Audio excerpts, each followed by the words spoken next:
Arjun, Indiahikes just opened the Chaainsheel trek this year. So this trek is a very new trek. No one has heard much about it. So can you throw some light on it? See, Chaainsheel is actually, if you look at the Indian trekking circle, it's not a new trek. It's been a very old trek, mainly a shepherd's route. And it's on the border of Himachal and Uttarakhand. So it's not a trek which I didn't know of.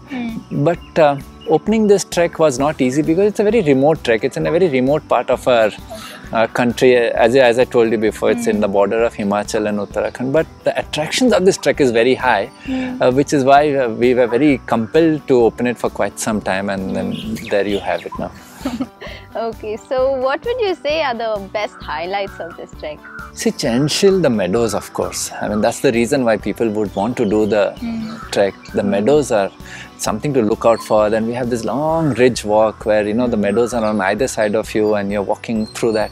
There's a lake even to, you know, the go by. And so it's all in all, it's a very pretty trek. The forests are lovely on the trek. So, you know, the forest, the meadows, the mountain views, all of them put together makes the trek a very nice experience. But outside that, because it's on the border of Himachal and Uttarakhand, the cultural aspect of the trek is very high.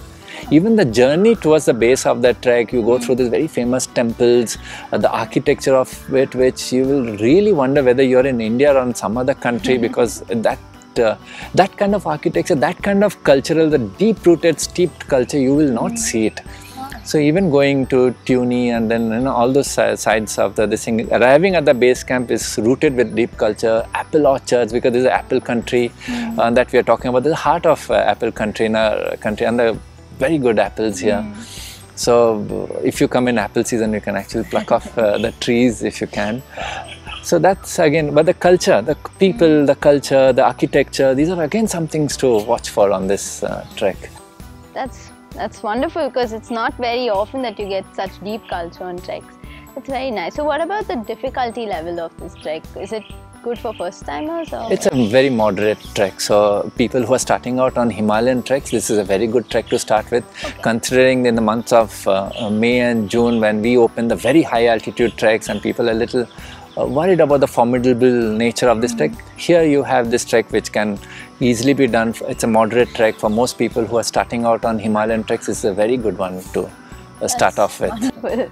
Okay, and I have heard about Chaainsheel somewhere when I was doing the Rupin Pass trek. Is it somewhere in that area? Yes, it's not too far from the Rupin Pass range, but very frankly, I would only put it as a geographical near.